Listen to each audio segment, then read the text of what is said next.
Hi hello welcome to Indian knowledge university. మనకు ఈరోజు విద్య ఉద్యోగ సమాచారం చూసుకుంటే మనకు చాలా విషయాలు రావడం జరిగింది. అదేవిధంగా ఈ వీడియో చూస్తున్న వారు లైక్ చేయడం మాత్రం మర్చిపోద్దు. మీరు చేసే లైక్ వల్ల ఎడ్యుకేషన్ మరియు ఎంప్లాయ్మెంట్కి సంబంధించిన ప్రతి విషయం అయితే అందరికీ చేరే ప్రయత్నం జరుగుతుంది. సో ప్రధానంగా మనం వివరాలు చూసుకుంటే అంగట్లో రేషన్ డీలర్ పోస్టులు అంటూ ప్రధానంగా అయితే వార్త రావడం జరిగింది. పోస్టులు అమ్ముకుంటున్నారంటూ రేషన్ డీలర్ పోస్టులపై కొంత ఆందోళన అయితే వ్యక్తం చేయడం జరుగుతుంది. సో దీనికి సంబంధించి చూసుకుంటే రాజన్న సిరిసిల్ల జిల్లాలో 58 కొత్త రేషన్ డీలర్ పోస్టులకు 29 నోటిఫికేషన్ అయితే జారీ చేయడం జరిగింది. దీనికి 10వ తరగతి ఉత్తీర్ణులైన వారు అర్హులు.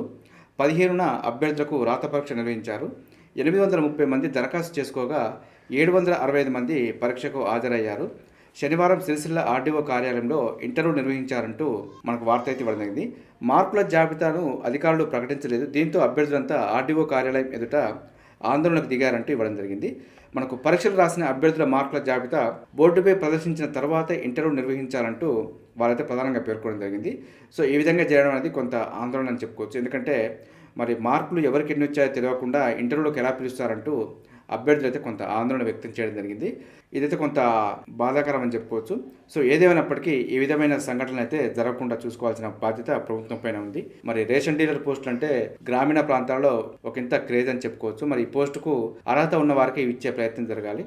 సో అదేవిధంగా మరో పాయింట్ చూసుకుంటే రిటైర్మెంట్ బెనిఫిట్ 2 లక్షలు ఎప్పుడు ఇస్తారంటూ సర్కార్కు రిటైర్డ్ అంగన్వాడీ టీచర్ల సూటి ప్రశ్న అంటూ మరొక వార్త కూడా ఇవ్వడం జరిగింది. సో దీనికి సంబంధించి చూసుకుంటే రిటైర్మెంట్ బెనిఫిట్ డబ్బులు ఇంకెప్పుడు ఇస్తారంటూ ప్రభుత్వాన్ని అయితే అంగన్వాడీ టీచర్లు ప్రశ్నిస్తున్నారు. అంగన్వాడీ కేంద్రాల్లో 65 ఏళ్లు నిండిన టీచర్లను 2 నెలల క్రితం తొలగించిన రాష్ట్ర ప్రభుత్వం టీచర్లకు 2 లక్షలు, ఆయాలకు 1 లక్ష చొప్పున రిటైర్మెంట్ బెనిఫిట్ ఇస్తామంటూ మాట ఇచ్చింది. 4 రోజుల్లోనే ఉత్తర్వులు జారీ చేస్తామంటూ ఆ సందర్భంగా మంత్రి హామీ కూడా ఇచ్చారంటూ వారైతే పేర్కొనడం జరిగింది. నెలలు గడుస్తున్నా ఎలాంటి జీవో విడుదల కావడం లేదంటూ ప్రభుత్వం పైన రిటైర్డ్ అంగన్వాడీ టీచర్లు అయితే కొంత ఆగ్రహాన్ని వ్యక్తం చేయడం జరిగింది. ప్రభుత్వం అయితే దీనిపైన స్పష్టత ఇవ్వాలంటూ వారు డిమాండ్ చేయడం జరిగింది. మరోవైపు 2 నెలలుగా జీతాలు ఇవ్వడం లేదంటూ అంగన్వాడీ టీచర్లు అయితే ఆవేదన వ్యక్తం చేయడం జరిగింది. కుటుంబ పోషణ భారంగా మారుతున్న నేపథ్యంలో వారికి జీతాలు విడుదల చేయాలి. అదేవిధంగా రిటైర్ అయిన వారికి సంబంధించిన అమౌంట్ కూడా ఇవ్వాలంటూ వారైతే కొంత ఆందోళన వ్యక్తం చేయడం జరిగింది. దీనికి సంబంధించి ప్రభుత్వం కూడా స్పందించి వారికి న్యాయం చేయాలంటూ మనం కూడా కోరడం జరుగుతుంది. అదేవిధంగా దీనికి సంబంధించి కూడా మనం కూడా మెయిల్ అయితే పెట్టే ప్రయత్నం చేస్తాను. అదేవిధంగా మరో పాయింట్ చూసుకుంటే గ్రూప్ 1 మెయిన్స్ పరీక్షలు ఆపండి అంటూ గ్రూప్ 1పై హైకోర్టులో 14కు పైగా కేసులు తేలాకే నిర్వహించాలంటూ అభ్యర్థులు అయితే కొంత ఆందోళన వ్యక్తం చేయడం జరిగింది. మెయిన్స్ తర్వాత తీర్పులు వస్తే అమలు ఎలా చేస్తారంటూ కొంత అయితే ఆందోళన వ్యక్తం చేయడం జరిగింది. రాష్ట్ర ప్రభుత్వానికి అభ్యర్థుల వినతి, హైకోర్టు సీజీ అలోక్ అరాధేకు లేఖలు రాయాలంటూ నిర్ణయం అంటూ గ్రూప్ 1 అభ్యర్థులు అయితే కొంత ఆందోళన వ్యక్తం చేయడం జరుగుతుంది. గ్రూప్ 1 పైన 14కు పైగా కేసులు హైకోర్టులో పెండింగ్లో ఉన్నాయి. అక్టోబర్ 21 నుంచి 27 వరకు మెయిన్స్ పరీక్షలు ఉన్నాయి కాబట్టి ఈ పరీక్షల అనంతరం కోర్టు తీర్పులు వస్తే అమలు ఎలా చేస్తారంటూ, అందుకే తీర్పుల అనంతరమే పరీక్షలు నిర్వహించాలంటూ అభ్యర్థులు అయితే కోరుతున్నారు. కేసులు కొలిక్కి వచ్చే వరకు పరీక్షలు నిర్వహించొద్దంటూ అభ్యర్థి అయితే కొంత ఆందోళన వ్యక్తం చేయడం జరిగింది. ఇదైతే కొంత సబబు అని చెప్పుకోవచ్చు. ఎందుకంటే మెయిన్స్ తర్వాత కోర్టు తీర్పులో ఏ ఒక్క మార్కు తొలగించినా, అదేవిధంగా ఏ ఒక్క మార్కు యాడ్ చేసినా, అదేవిధంగా జీవోలో ఏ మార్పులు చేసినా కూడా మొత్తం ఫలితాలే తారుమారే అవకాశం ఉంది కాబట్టి సో మరి వివాదాస్పదం కాకుండా గ్రూప్ 1 అయితే కోర్టు తీర్పుల తర్వాతే మెయిన్స్ కండక్ట్ చేస్తే బాగుంటుందని మనం కూడా అనుకోవచ్చు. సో గ్రూప్ 1పై వివిధ కేసుల వివరాలు చూసుకుంటే మనకు ప్రాథమిక కీపై 1712 మంది అభ్యర్థుల నుంచి 6417 అభ్యంతరాలు వచ్చాయి. నిపుణుల కమిటీ సూచనల మేరకు మాస్టర్ క్వశ్చన్ పేపర్లో 56, 59 ప్రశ్నలు తొలగించారు. 115వ ప్రశ్నకు సమాధానంగా ఆప్షన్ 2 నుంచి 1కి సరైన సమాధానంగా మార్చారు. అయితే అభ్యర్థులు మొత్తం 13 ప్రశ్నల సమాధానాలపై అభ్యంతరాలు లేవదీశారు. ఇందులో 35 క్వశ్చన్, 41, 45, 59, 64, 66, 67, 79, 95, 106, 116, 119, 139 ప్రశ్నలపై అభ్యంతరాలను వ్యక్తం చేస్తూ కోర్టులో అయితే పిటిషన్ దాఖలు చేయడం జరిగింది. ఈ అంశంపై కోర్టులో అయితే విచారణ జరుగుతుంది. ఇందులో ఏ ఒక్క క్వశ్చన్లో మార్పు వచ్చినా కూడా మనకు ర్యాంకు జాబితా అయితే తారుమారయ్యే అవకాశం ఉంది. అదేవిధంగా గ్రూప్ 1 నోటిఫికేషన్లో తొలుత 503 పోస్టులను విడుదల చేయగా కొత్తగా వచ్చిన ప్రభుత్వం మరో 60 పోస్టులను కలిపి కొత్త నోటిఫికేషన్ అయితే జారీ చేసింది. దీంతో కొత్తగా 1.71 లక్షల మంది రెండోసారి దరఖాస్తు చేసుకున్నారు. దీనిపై అభ్యర్థులు అభ్యంతరం వ్యక్తం చేస్తున్నారంటే ఇవ్వడం జరిగింది.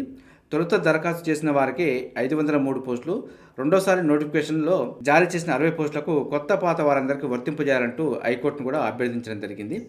ఇదొక కేసు. అదేవిధంగా జీవో 29 సవాల్ చేస్తూ మరో కేసు కోర్టులో నడుస్తుంది. ట్రాన్స్జెండర్లకు రిజర్వేషన్ల వర్తింపు సహా పలు రిజర్వేషన్లపై వివిధ కేసులు ఉన్నాయంటూ జీవో 55 కేసుపై తుది తీర్పు రాలేదంటూ దీనిపైన కూడా కొంత ఆందోళన వ్యక్తం చేయడం జరిగింది. ఎస్టీ రిజర్వేషన్లు 6 నుంచి 10% పెంచడం పైన కోర్టులో కేసు నడుస్తుంది. ఈ అంశంపై అక్టోబర్ 14 తీర్పు వచ్చే అవకాశం ఉంది. అదేవిధంగా పాత నోటిఫికేషన్ రద్దు చేసే అవకాశం లేదని ఎలా రద్దు చేస్తారంటూ అభ్యంతరం వ్యక్తం చేస్తూ కోర్టులో అయితే కేసు నడుస్తుంది. మొత్తం పోస్టులకు కాకుండా ఓపెన్ కేటగిరీ పోస్టులోనే 10% ఈడబ్ల్యూఎస్ రిజర్వేషన్ వర్తింపజేయాలంటూ హైకోర్టులో అయితే కేసు నడుస్తుంది. దీనిపైన మధ్యప్రదేశ్ ప్రభుత్వం కూడా అభ్యర్థులకు అనుగుణంగా ఒక తీర్పు ఇచ్చిన కేసు ఉంది కాబట్టి దానిపైన వీరు హైకోర్టును ఆశ్రయించడం జరిగింది. అదేవిధంగా స్పోర్ట్స్ కోటా పోస్టులకు జాతీయ స్థాయిలో ఆడిన క్రీడాకారులను సైతం అనుమతించాలంటూ ఇటీవల హైకోర్టు తీర్పు ఇచ్చింది. ఈ పోస్టులకు 198 మందిని పికప్ చేయాల్సి ఉండగా 8,000 మంది సర్టిఫికెట్లు వెరిఫికేషన్ చేసుకోవాల్సి ఉంటుంది. ఇది ఇప్పట్లో సాధ్యమా అంటూ అభ్యర్థి అయితే కొంత ఆందోళన వ్యక్తం చేయడం జరిగింది. ఇది మొత్తం గ్రూప్ 1 పైన అయితే ఇన్ని రకాల కేసులు అయితే అందుబాటులో ఉన్నాయి. సో మరి ఏ కేసులో ఏ తీర్పు వచ్చినా కూడా గ్రూప్ 1 ఎగ్జామ్స్ పైన ప్రభావం చూపే అవకాశం ఉంది కాబట్టి కోర్టు తీర్పులు అన్నీ వచ్చిన తర్వాతే మెయిన్స్ పరీక్ష జరపండి. దీనికోసం ఎన్నో ఏళ్ల నుంచి యువత కష్టపడి చదువుతుంది కాబట్టి పరీక్షలు పెట్టొద్దంటూ కొంత అయితే ఆందోళన వ్యక్తం చేయడం జరుగుతుంది. అదేవిధంగా మరో పాయింట్ తీసుకుంటే టెట్పై సస్పెన్స్ అంటూ మరో వార్త రావడం జరిగింది. డిసెంబర్లో జీవో ఇచ్చిన సర్కారు జాబ్ క్యాలెండర్లో మాత్రం జనవరిలో అని ప్రకటన, ప్రభుత్వంలో లోపించిన సమన్వయం అంటూ ప్రధానంగా అయితే వార్త ఇవ్వడం జరిగింది. ఇది చూసుకుంటే మాత్రం టెట్ షెడ్యూల్ విషయంలో స్పష్టత కొరవడింది. ప్రభుత్వమే పరస్పర విరుద్ధమైన ఉత్తర్వులు ఇచ్చిందంటూ కొంత ఆందోళన అయితే వ్యక్తం చేయడం జరిగింది. టెట్ను ఏటా 2 సార్లు నిర్వహిస్తామని, జూన్లో ఒకసారి, డిసెంబర్లో మరోసారి నిర్వహిస్తామని విద్యాశాఖ ప్రిన్సిపల్ సెక్రటరీ అయితే జీవో 18 విడుదల చేయడం జరిగింది. జూలై 5న జీవోను విడుదల చేయగా ఆగస్టు 3న ప్రభుత్వం విడుదల చేసిన జాబ్ క్యాలెండర్లో టెట్ను జనవరి 2025 నిర్వహిస్తామంటూ ప్రకటించింది. ఈ ఏడాది నవంబర్లోనే టెట్ నోటిఫికేషన్ విడుదల చేస్తామంటూ పేర్కొనడం జరిగింది. నెల రోజుల వ్యవధిలోనే డిసెంబర్లో అని జీవో, జనవరిలో అని జాబ్ క్యాలెండర్ ప్రకటించడంతో సందిగ్ధత నెలకొంది. మరి దీనిపైన క్లారిటీ ఇవ్వాలంటూ అభ్యర్థి అయితే కొంత ఆందోళన వ్యక్తం చేయడం జరిగింది. మరి డిసెంబర్లో ఉంటుందా, జనవరిలో ఉంటుందా అనేది కొంత ప్రభుత్వం అయితే క్లారిటీ ఇచ్చే ప్రయత్నం జరగాలి. అదేవిధంగా మరో వార్త చూసుకుంటే డివిజనల్ అకౌంట్స్ ఆఫీసర్స్ జిఆర్ఎల్ విడుదల అంటూ మనకి ఇవ్వడం జరిగింది. మనకు డైరెక్టర్ ఆఫ్ వర్క్స్ అకౌంట్స్ విభాగంలోని divisional accounts officer grade 2 general ranking లిస్టును టీజీపీఎస్ అయితే శనివారం విడుదల చేసింది. జిఆర్ఎల్ ర్యాంక్తో పాటు ఫైనల్ కీని సైతం విడుదల చేసిందంటూ మనకి ఇవ్వడం జరిగింది. జూన్ 30 మరియు జూలై 4న డిఏఓ ఉద్యోగుల భర్తీకి కంప్యూటర్ బేస్డ్ టెస్ట్ని అయితే నిర్వహించింది. జూలై 31న ప్రాథమిక కీని విడుదల చేయగా తాజాగా శనివారం ఫైనల్ కీతో పాటు జిఆర్ఎల్ లిస్టును కూడా విడుదల చేయడం జరిగింది. సో అభ్యర్థులు రాసిన వారైతే ఒకసారి చూసుకునే ప్రయత్నం చేయండి. ఇలాంటి విషయాలు మీరు చూడడం వల్ల చదువుకునే పిల్లలున్నా కానీ వేరే కాంపిటేటివ్ ఎగ్జామ్ ప్రిపేర్ అవుతున్న వారికి కూడా ఇలాంటి నోటిఫికేషన్ ఉన్నాయి, ఎగ్జామ్ జరుగుతున్నా అనే విషయాన్ని కూడా మీకు అర్థమవుతుందని చెప్పి మీకు ప్రతి ఎడ్యుకేషన్ మరియు ఎంప్లాయ్మెంట్కి సంబంధించిన ఇన్ఫర్మేషన్ అయితే చెప్పే ప్రయత్నం చేస్తున్నాను. అదేవిధంగా ఇండియన్ నేవీలో 250 పోస్టులకు సంబంధించి నోటిఫికేషన్ అయితే రావడం జరిగింది. మనకు ఆన్లైన్ అప్లికేషన్ దరఖాస్తు చివరి తేదీ సెప్టెంబర్ 29 వరకు ఉంది. మరింత సమాచారం కోసం joinindiannavy.gov.in అఫీషియల్ వెబ్సైట్లో చెక్ చేసుకునే ప్రయత్నం చేయండి. అదేవిధంగా ఇంజనీర్స్ ఇండియాలో కూడా 17 పోస్టులకు సంబంధించి నోటిఫికేషన్ రావడం జరిగింది. ఆన్లైన్ దరఖాస్తుకు చివరి తేదీ సెప్టెంబర్ 25 వరకు ఉంది. అదేవిధంగా ఏఏ ఇంజనీరింగ్ సర్వీస్ లిమిటెడ్లో కూడా 101 పోస్టులకు సంబంధించి నోటిఫికేషన్ వచ్చింది. ఆన్లైన్ దరఖాస్తుకు చివరి తేదీ సెప్టెంబర్ 24 వరకు ఉంది.